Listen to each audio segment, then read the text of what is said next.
Hey guys, it's Ted Bogert. Welcome back to the Ted Show. It sounds like I'm screaming. It's because I'm in a different room today at the Citrus Club. I'm here with my friend Rene Naranjo, all that good stuff. He's going to talk about Never Tell Me the Odds, going to give us his story. He's going to talk about his past rock and roll life. We're going to hear all about it. Rene, welcome to the show. How you doing today, buddy? Thank you, sir. I'm doing great. I'm doing great. Good. As I told you Look right good. before, as I told you right before, I haven't been shot or stabbed yet today, and I know there's still These are goals. Yeah, exactly. But everything's great, man. How about you? Good. Everything is wonderful. You're my last show of the day, so I've been looking forward to this. Before we went live, I said that the audience loves origin story. So I've already given them a little hint about part of your origin story, but why don't you go back to the beginning and tell us a little 411 on you, buddy? Yeah, absolutely. So I always tell people I'm Cuban from the best part of Cuba, Miami. It really is. It's the part with water, food, electricity, freedom. Born from two Cuban parents, and I was there until I was 4, and it was 2 weeks before Andrew hit. And my dad, he got a new job, so we moved to Port St. Lucie. I lived there, Port St. Lucie, Fort Pierce area, until I was 10, which is when we were in Orlando, and I've been here since. But, did you go to high school? You went to high school here then? Yep, I went to Bishop Moore, I went to Rollins for undergrad, and I went to UCF for my master's. Nice. I'm a UCF grad. See, master's degree. I don't know that I would do that again. It was a different time, but I am glad I have the master's degree, I guess. What did you want to do? Did you want to? You're currently, which we'll talk about. You're in the financial planning, advising world. But is that what you wanted to do when you started out? I didn't even know this career existed, to be very honest. My guidance counselors clearly were awful because they had no idea. But for me, and you and I kind of talked about this off camera, was I wanted to be a musician. I wanted to be, in the entertainment industry. I think where did that come from? Did you grow up singing in front of your parents and performing? Yeah, one of the earliest pictures that my parents have of me is at a family party or something, and somebody gave me like a toy guitar, and I was playing it. So I've always loved guitar and guitar-driven music and things like that. But initially, I actually wanted to be an actor until I realized I can't do that. I'm not good at it. I'm not an actor. So the next logical thing in line was, all right, I got to get on a stage or something. So might as well pick up an instrument and go from there. So did you know what you wanted to do with it long term? Did you think, all right, I can make a career out of this? What was the goal, or did you even have one at the time? It was, global domination was obviously the goal. As every, I think, teenager, has that dream, because the bands that I was listening to. Oasis, Metallica, Nine Inch Nails, Zeppelin, Queen. I mean, these were all big acts. So in my mind, that was it. That was the life. That was the goal. That's what I wanted to do. And I did it, but just in a much smaller scale, And we were playing around during like the MySpace days and all that. So it was a unique time for music and the music industry because everything was changing. Yes. We were still kind of on that CD into digital phase, more so on the physical side, on the CDs. And, just one day I woke up, and I'll never forget where I was. I woke up in a motel room because we had just finished, a gig like 4 hours prior. And we got into the motel room. And it was 4 dudes, and somehow I got the floor. So I woke up on the floor. The sun was hitting my eyes, and something just in me said, I don't want to do this anymore. I had fun. I loved my time, but I felt like I'd done it. And the only difference in what I was doing at the level I was at and is scale, and it just didn't seem like the challenge. There was nothing in it that kept driving me to say, I want to do more. It was just, yeah, I could do this same exact thing, just bigger, but it's the same exact thing. It's the same exact game. It's dealing with the same, sleazy promoters that are always trying to see how they can not pay you. And that was just the part of me that said, I'm good. I did it. That was your epiphany moment. You had the Yeah. moment, but a lot of us have those moments. What did you do with it next? Did you have to sit on it and decide, all right, well, I'm not doing this. Now I got to figure out what the heck I'm going to do? I definitely went through a transition period where, and luckily the guitarist in the band, he also was going through it, and his family owns the flooring center here in Central Florida. So he, him and his wife, they were expecting their first kid. So he was transitioning out, and luckily his dad, who's, like another father to me, he's like, hey, obviously this is winding down. Why don't you come on board?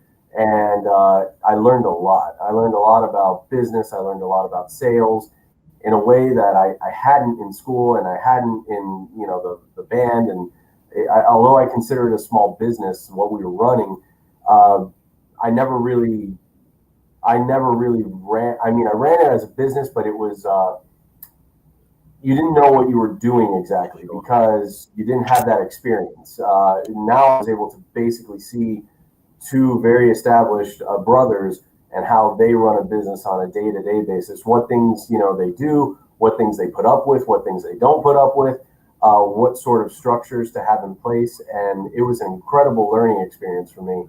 And then one of my oldest friend, who's now my godson's mom, she made the mistake of making me the godfather. Oh, I bet you're a great godfather. Oh, I love the kid. I love the thing. She's gonna hate me if she sees this, but what I did was I named the child Burrito Spider-Man, and there's a whole story to go with that. Maybe we'll get to it later, but yeah, right now, her dad was an advisor with Raymond James, and he was wondering what I was doing, and so I had lunch with him, and he showed me the industry. He showed me what he did on a daily basis.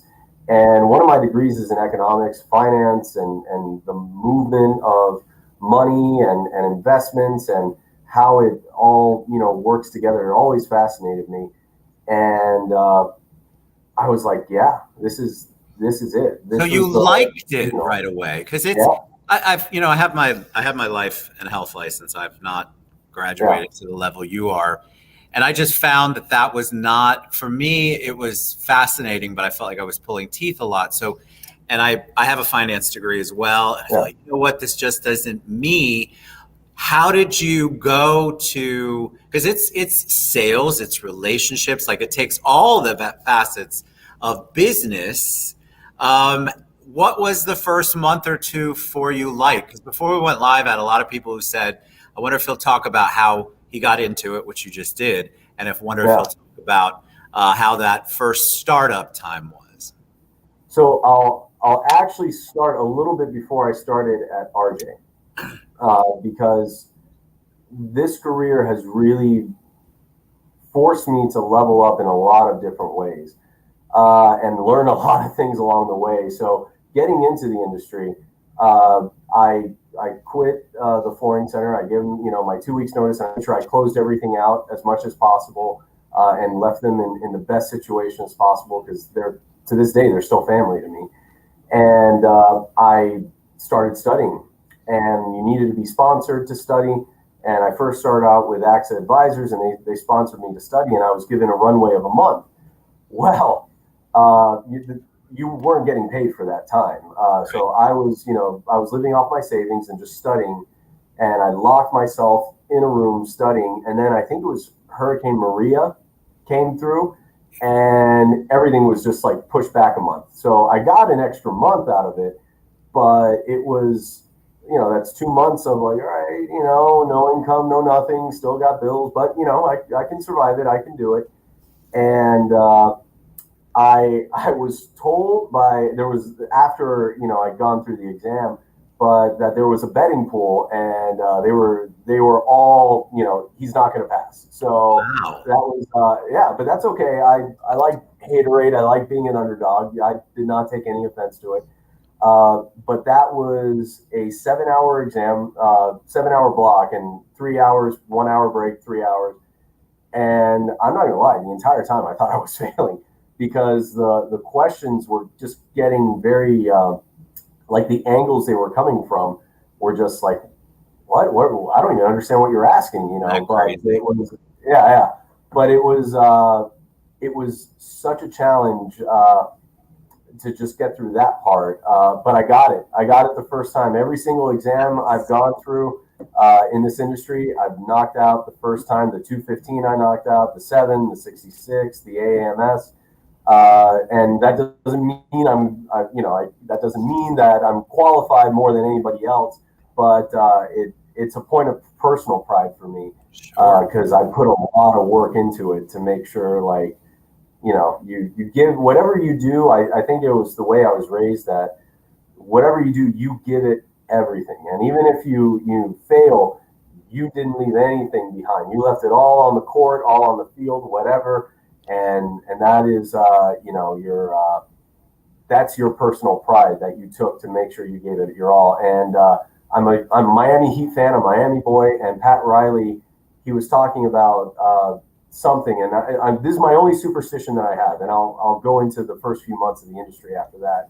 But the only superstitious ritual that I have is before every exam I've taken, I pulled a Pat Riley. And Pat Riley in the Miami Heat's run to the 2006 championship, they lost the first 2 games against Dallas, and then they proceeded to win the last 4. And that was the first championship, and that was the year I graduated high school. So it resonates with me. But Pat Riley talks about how he packed only 1 pair of like shirts, underwear, everything, because there wasn't going to be a game 7. That was it. They were going to win. So the night before, I cut a cigar, and I said, I'm going to light this up. And I had a bottle of tequila ready to go. And I said, I'm going to light this up. I'm going to drink this the next day because I'm going to pass. And I actually started a little bit earlier because the morning of, I took a shot of tequila to calm down my nerves. So that's now my ritual. The morning of every exam, I take a shot of tequila at 5 a.m. and I cut a cigar the night before. And, then you light it up later on. So, that's my little superstition that I do every single exam. Probably not healthy for me, but No, I like a superstition like that. I think a superstition like that is important. I know you want to answer about the couple of months, but we had somebody live ask. Yeah.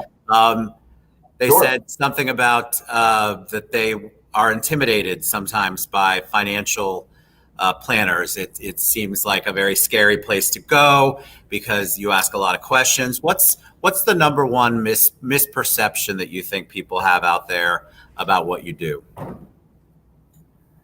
I think mainly because the only interaction that a lot of people have are movies like The Wolf of Wall Street, which is an awesome movie, or The Big Short, which is also an awesome movie. So a lot of what gets highlighted in our industry are the bad times, are when things go absolutely wrong. And what I think would shock a lot of people is that most advisors really care about their clients. I mean, my clients, I can tell you, I know all of them, and I put in as much effort as I possibly can to get to know them on a very detailed level because you're dealing with their finances. It's the hierarchy for most people is their family, their money, and their religion's up there as well. So you're in there and you're working on something that's very, very personal to them. That there could be a lot of pain associated. There could be a lot of promise associated with it, but the way I always look at it, at least me, this is the way I deal with trying to make this as unintimidating or as least intimidating as possible. I think unintimidating is a word, but as least intimidating as possible for people. It is? All right, good. I think you're right. I think you're right, brother. Who knows? But the way I try to approach it is I let them know that they're really in the driver's seat. They hire me. They're the boss. I'm a steward for them because this is my terrain. Just like, most people don't pull up a mirror and try to, give themselves a root canal. They normally go to a dentist who specializes in that, who's trained in that, who's had experience doing that. I'm that in their life as far as their finances and their financial planning, their estate planning, their retirement planning, whatever it may be. And at any point, I tell them, listen, you can sue me, you can fire me, you can do whatever you would like to do. And if you do, decide, man, this guy, total sleazebag, I think I need an attorney, ask me. I know a bunch of them in town. I will gladly refer them to you, and my partner Tyson hates it when I say that, but I think it gives people a sense of comfort to know that I'm in the boat with you. Yes. If I do a bad job, I want you to hold me accountable to it. Yes. Because at the end of the day, I'm a steward for you. My job as a fiduciary is to do what's in your best interest before mine. So I love that. Hopefully that makes people less intimidated. I think people have, our industry, yours and mine, but insurance in general, let's say, not a great reputation, shystery, people have been burned. It's so sensitive for a lot of people, like you said, is you have to build that rapport and that trust. Now we're going to have to bring you back to answer the question earlier because we're almost out of time.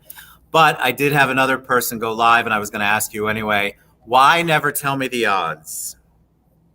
So I am a huge Star Wars fan. That is like my movie series. I'm a huge movie buff, and my favorite character of all time is Han Solo, and he has this one line which is "Never tell me the odds." And I feel like that's the way I live my life. Just like everyone always counts me out for whatever reason. And I'm like, that's fine. Don't tell me the odds because I don't care. I don't care what they are. I think that creates when people tell you the odds, it becomes almost a limiting, self-fulfilling prophecy kind of thought process. So I love that quote. I did not realize it was Han Solo. But I love that because I think you set your mind up when somebody says, well, Rene, you've only got a 50% shot at this. Well, that's what you're thinking then the whole time. So I wouldn't want that either. That's letting that negativity in, and it takes over what you're really trying to accomplish. All right. So how do they reach you, my friend? You're going to have to come back. I do want you to sing it. Yeah, that's fine. Absolutely. How do they reach you? How do they learn more about what you do? And what's the best way for them to get in touch with you? So you can go to, I never look at the website, so I'm actually going to have to read it. RaymondJames.com/Tyson Smith Group. Or just Google the Tyson Smith Group. I'm sure we'll be the first one to pop up. You can also call me at 407-246-4971. That's 407-246-4971. Or you can email me at rene.naranjo@raymondjames.com. So whichever method you'd like, give me a buzz. Give me a holler. I'll be here for you. You're awesome, buddy. Thank you so much. Definitely have to come back. I think we could do a little mini career day here and talk about that. That was awesome, Rene. Yeah. Thank you so much. Y'all, I know you've asked me before we went live to bring more people in the industries that you have an interest in, and financial planning is certainly one of them. So reach out to me, reach out to Rene, and I'll get you in touch with them if you want. Thank you, Rene. Rene Naranjo with Raymond James. Thanks, buddy, for